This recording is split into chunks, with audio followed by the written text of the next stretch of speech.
Seriously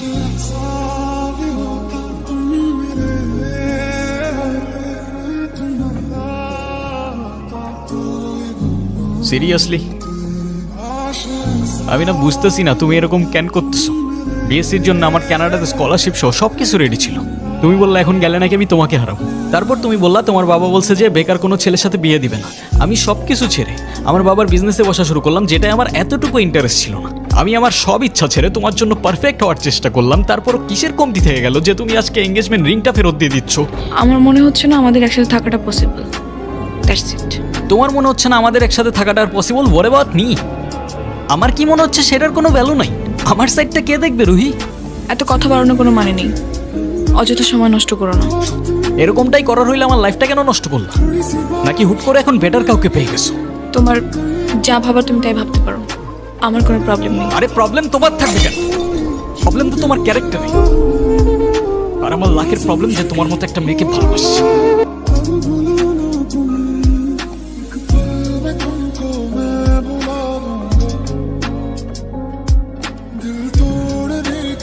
বাবা, আমরা আসলে এমন একটা পরিস্থিতির ভেতর দিয়ে যাচ্ছি, আমরা তোমাকে কিছু জানাতে পারিনি। তুমি কিছু মনে করো না। আরে না আঙ্কেল, আপনি এভাবে কেন বলছেন? রুহি আসলে আমাদের কিছু বলতে দেয়নি। এনগেজমেন্টের কিছুদিন পর আমরা জানতে পারি ওর লাং ক্যান্সার। আপনারা একজনের বেশি ভিতরে না যাওয়াটাই বেটার। ওর এখন কি অবস্থা? এখন ঘুমাচ্ছে। আপনি একটু এদিকে আসুন। দেখুন, রুহি 4th স্টেজে আছে। রাইট নাও ক্যান্সারটা শরীরে আদার পার্টসও ছড়িয়ে পড়েছে। সরি টু সে, ওর হাতে আর খুব বেশি একটা সময় নেই।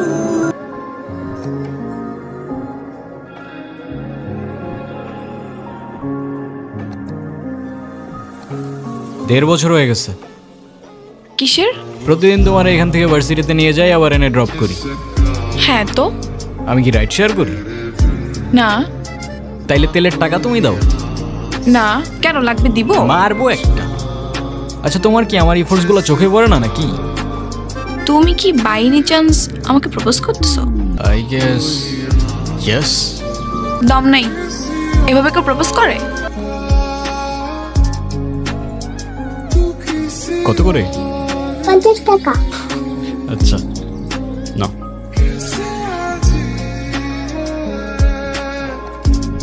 দেখো প্রপোজ করায় না তো আমার এক্সপিরিয়েন্স আছে, আর না বলতে পারি কবিদের মতো শের বা শায়েরি, কিন্তু এটুক বলতে পারি যে সারা জীবন আগলায় রাখতে পারবো, আর এফোর্টসে কোনো কমতি থাকবে না। I swear. কসম কাটা ভালো না। কাঠগোলাপ আমার পছন্দ, তাই নিচ্ছি। আর তোমার ব্যাপারটা আমি ভেবে দেখবো।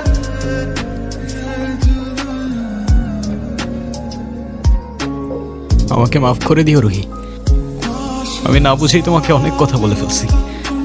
তুমি আমাকে একটাবার বলতা, এতদিনেও কি তুমি আমাকে এতটুকু চিনতে পারলা না? একটাবার বললে কি আমি তোমাকে ছেড়ে চলে যেতাম? তুমি আমাকে ছেড়ে যাবে না বলেই তো আমি তোমাকে বলিনি। কেন তুমি চাও যে আমি তোমায় ছেড়ে চলে যাই? হ্যাঁ, তুমি কেন আমার এরকম একটা জীবনের সঙ্গে তোমার সুন্দর জীবনটা জড়াতে চাও বলো? তুমি ছাড়া আবার কিসের জীবন? আমার জীবনটা তো ততক্ষণই সুন্দর যতক্ষণ সেই জীবনে তুমি আছো।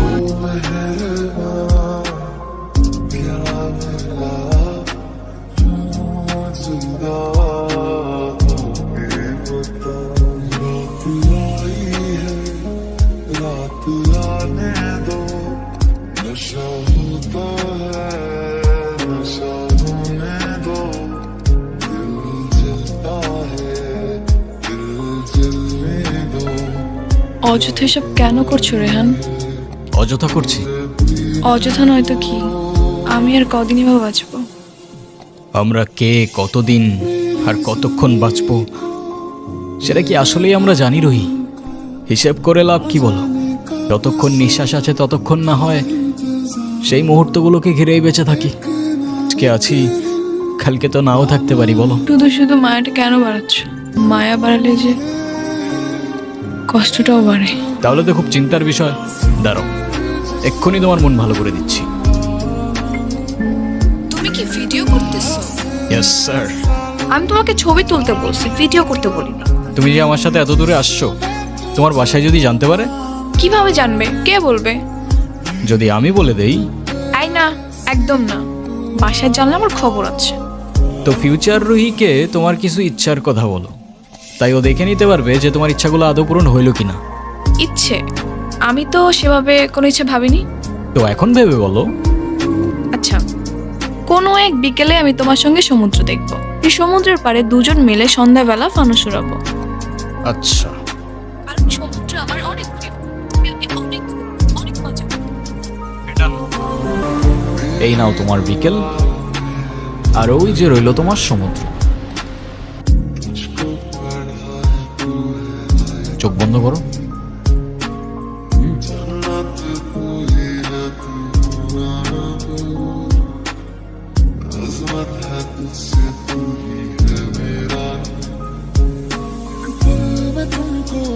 আচ্ছা ওয়েট, আমরা ফানুস উড়ানোর পর ক্যান্ডেল নাইট ডিনার করব।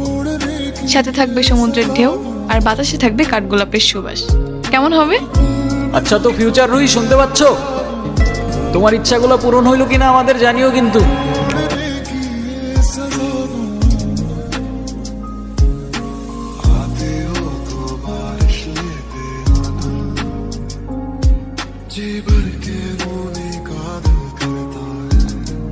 এটাই তো মন আমার, আর কতবার জিতবা?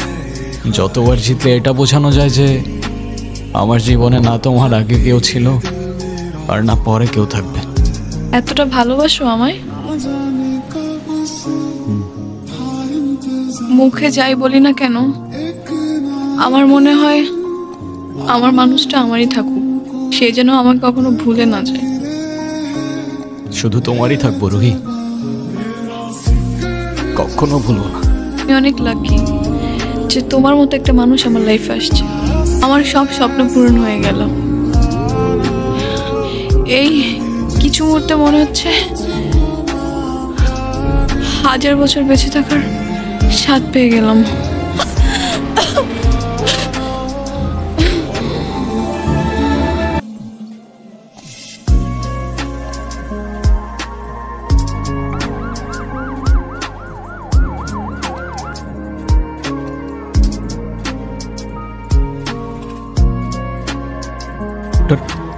ওর কি অবস্থা এখন? আপনাকে ডাকছে।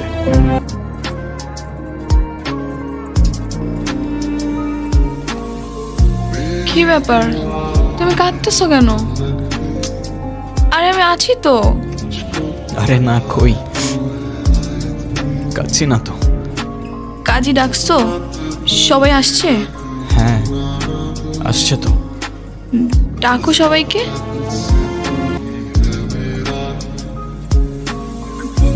মা, আমার কাছে বসো। বাবা, মা, আমার কাছে আসো।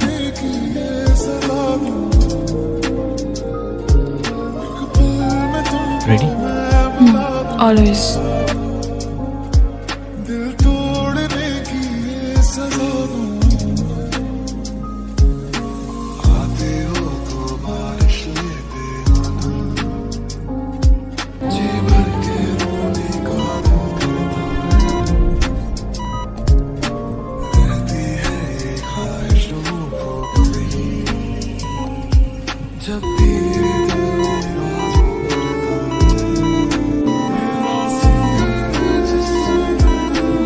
রুহি, কাঠগোলাপের সুবাস নিয়ে 7 সাগর 13 নদীর পরে সে যেন ভোলে না মরে, সে যেন ভোলে না মরে।